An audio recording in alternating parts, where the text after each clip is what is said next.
Donald Trump y cerca de 20 países, cerca de 20 gobernantes, presidentes latinoamericanos y caribeños, firmaron un acuerdo para combatir a los narcoterroristas.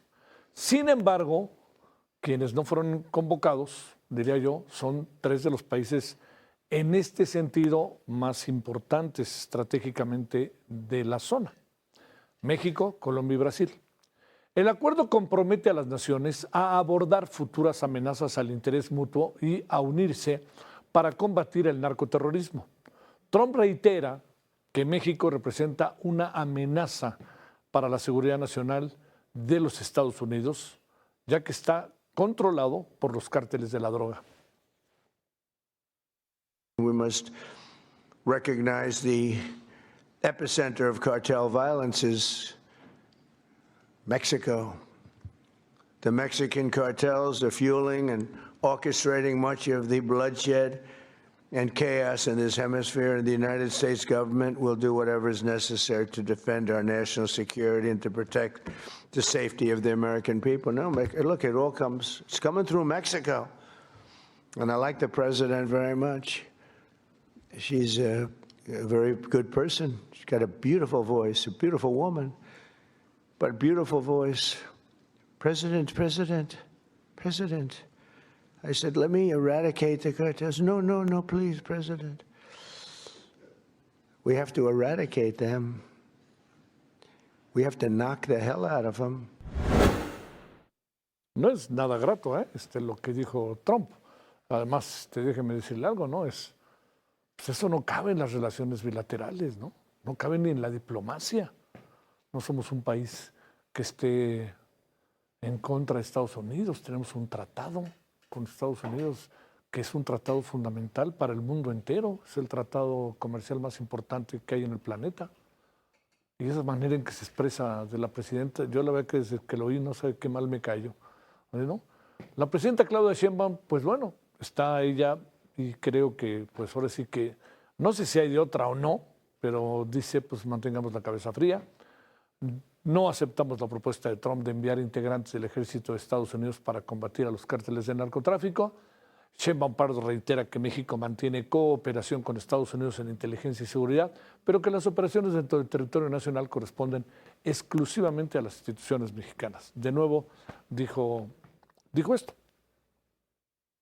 Lo hemos hecho muchas veces. Qué bueno que el presidente Trump dice públicamente que cuando nos ha propuesto que entre el ejército de Estados Unidos a México hemos dicho que no. Porque es la verdad, hemos dicho que no. Y orgullosamente seguimos diciendo que no. Que colaboramos y cooperamos en inteligencia y en otras actividades relacionadas con la seguridad, pero que las operaciones en México las realizan las Fuerzas Armadas o la Secretaría de Seguridad. Desde que Donald Trump regresó a la Casa Blanca, aumentó la lista de organizaciones terroristas extranjeras. Actualmente le cuento que hay 17 grupos de América Latina y el Caribe con esta denominación. Entre ellos se encuentran 6 mexicanos: el Cártel de Sinaloa, el Cártel Jalisco Nueva Generación, Cártel del Noreste, Nueva Familia Michoacana, Cártel del Golfo y Cárteles Unidos. Bueno, hablemos del asunto. Con enorme gusto recibimos a Brenda Estefan, analista internacional. Querida Brenda, con mucho gusto te saludamos. ¿Cómo has estado? Muy buenas noches. Javier, muy buenas noches. Siempre un gusto saludarte. El gusto mío. Brenda, a ver, planteemos, a ver, ¿qué pensaste de todo eso? Desde que lo oíste y un poco socarronamente, por no decir burlonamente, de la presidenta. No, presidente, no, please, no. Híjole, ¿qué ves? Sí, en un tono muy burlón, porque si bien esto es algo que ya había dicho varias veces, que él le había insistido a la presidenta en que el ejército estadounidense entrara a territorio nacional para acabar con los cárteles de la droga y ella se había negado, la forma en la que lo dice esta vez, en este tono burlón, y además que previo dice que México se ha convertido en el epicentro de la violencia de los cárteles en América Latina y que eso no lo van a permitir porque está demasiado cerca de Estados Unidos y demasiado cerca de ustedes, les dice a los líderes latinoamericanos ahí presentes, pues le da un tono particular. Lo que marca la reunión, me parece, Javier, es que queda clarísimo que el eje de la política de Donald Trump para la región en el combate al narcotráfico es la militarización. Todo el discurso giró en torno a ello, alentando a los líderes de los países ahí presentes que utilicen a sus Fuerzas Armadas para luchar contra las organizaciones criminales y que permitan que Estados Unidos haga operaciones conjuntas con ellos, como ya lo hizo en Ecuador la semana pasada, un poco dejando el ejemplo de que sí se puede y que ya se está haciendo. Pues es algo con lo que México no ha estado de acuerdo y que ha propuesto que sea más bien un apoyo en materia de inteligencia y cooperación, digamos, un poco más tras bambalinas. Los que vimos ahí son presidentes que están alineados en tanto que son de derecha y que están muy en la línea con el proyecto trumpista. En el caso de México, ante la presión que ha venido de Washington, la posición ha sido sí alinearse, porque al final hemos visto concesión tras concesión, buscando la política del apaciguamiento bilateral, pero alinearse un poco tras bambalinas. Me parece que la presidenta nunca lo ha querido hacer explícito, abierto, porque sabe que eso generaría mucho escozor en ciertas salas de su partido. Entonces, creo que es una buena noticia que no hayamos sido invitados. Eso no significa que no estamos colaborando con Estados Unidos. También está claro que la presión a México no va a ceder. Muchos decían, bueno, con el operativo en contra del Mencho ya se acabó la presión. La presidenta Sheinbaum va a tener cierto espacio para poder maniobrar después de haber tomado esta acción. Quedó clarísimo a los pocos días que no era así. Por ahí yo escribí una columna en Reforma al respecto diciendo, cayó el Mencho, pero no cayó la presión hacia México, porque claramente lo que veremos es un presidente estadounidense que sigue presionando al gobierno de México para que tome acciones al respecto. Oye, a ver, Brenda, lo que viene, yo diría que va a ser la intensificación de la estrategia de Trump, o sea, porque está alineando también ya a sus, digamos, a sus aliados, por decirlo de alguna manera, y lo que inquieta es qué va a pasar. Y junto con ello, una opinión sobre esto, junto con ello, lo que hoy habló, lo que hablaron los presidentes de Brasil y de México, que incluso van a ser, se habla de una cumbre antidrogas, se habla de un encuentro entre ellos dos, que pues son los países más fuertes de América Latina, ¿no? Porque Colombia, pues ya se va el presidente, ¿no? Petro ya deja la presidencia este año, hay elecciones. Sí, yo creo que el problema es que tenemos dos narrativas que se quieren presentar como excluyentes y no lo son.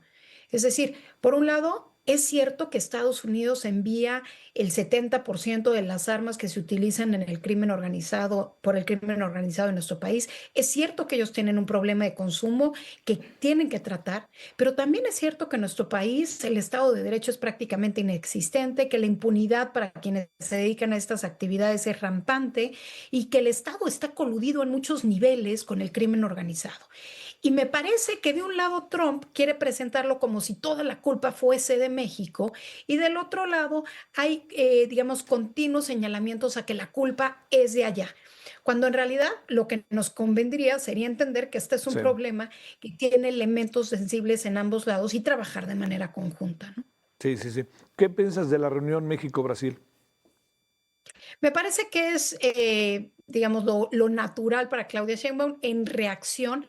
Pensemos que Lula ha sido alguien que si pusiéramos qué países le han puesto un límite a Donald Trump, pues el primero sería China, con la amenaza de cortar el suministro de tierras raras, y el segundo fue Brasil. Sí. Brasil ante las presiones de Estados Unidos para que no se enjuiciara al expresidente Jair Bolsonaro, incluso sanciones contra los miembros del tribunal que habrían de decidir, pues vimos a un país que digamos, se puso firme en su posición, Claro. no cambió el curso de las cosas y que finalmente Trump regresó con Lula y le dijo, bueno, vamos a platicar de tierras raras, ¿no? Había intereses que estaban más allá de esa presión política y en ese sentido me parece que seguramente Itamaraty, Brasilia, habrá tenido esta iniciativa de sumar con México en una visión distinta a la de Trump, pero sí de combate a las drogas. Ahora,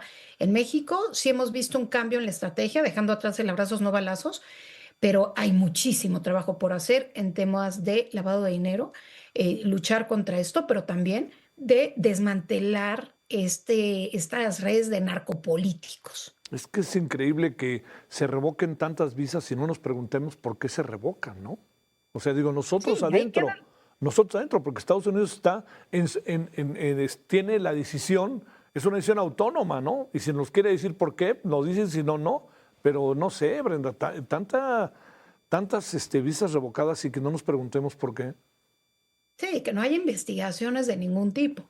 Está clarísimo que Donald Trump tiene identificado que nuestro talón de Aquiles es esta unión entre los grupos del crimen organizado y diferentes niveles del gobierno en nuestro país, y que lo utiliza para presionarnos. Más allá de que si Donald Trump quiere que le entreguemos un político de alto nivel como un Rocha Moya, que hay quienes apuntan a que eso no le haría ninguna diferencia a Donald Trump, o hay quienes dicen que sí, que eso es lo que quiere, pero más allá de si le importa eso o no, lo que es un hecho es que tiene identificado que el talón de Aquiles es esa colusión de la narcopolítica en nuestro país. Y en virtud de ello nos va a seguir apretando, porque contrario a lo que muchos creían de que iba a disminuir la presión, pues la lógica es si Trump ve que está dando resultados ejercer esta presión, va a seguir ejerciéndola.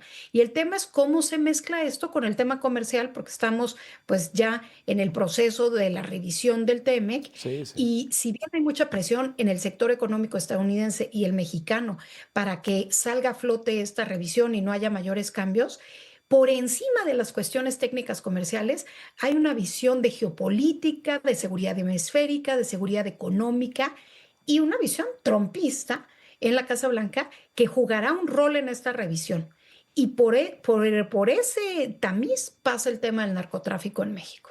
Bueno, oye, pero ya viste lo que dijo Lula, ¿no? Dice, en cualquier momento nos invaden, hay que ponerse abusados. Híjole. Claro, es que, bueno, está más claro que el agua que Donald Trump se siente cómodo con el uso de la fuerza militar y está dispuesto a usarla. Y por el otro lado, que quiere instrumentalizar como arma geopolítica el acceso al mercado estadounidense. Entonces, lo que tenemos que tener claro en nuestro país, y Lula lo dijo muy bien, es que la posibilidad de acciones militares o la posibilidad de acciones unilaterales en temas comerciales sigue una nueva acción hacia nuestro país. Te mando un gran saludo y mi agradecimiento, Brenda. Muchas gracias. Gracias a ti, como siempre, Javier. Muy buenas noches. Buenas noches. Gracias, Brenda.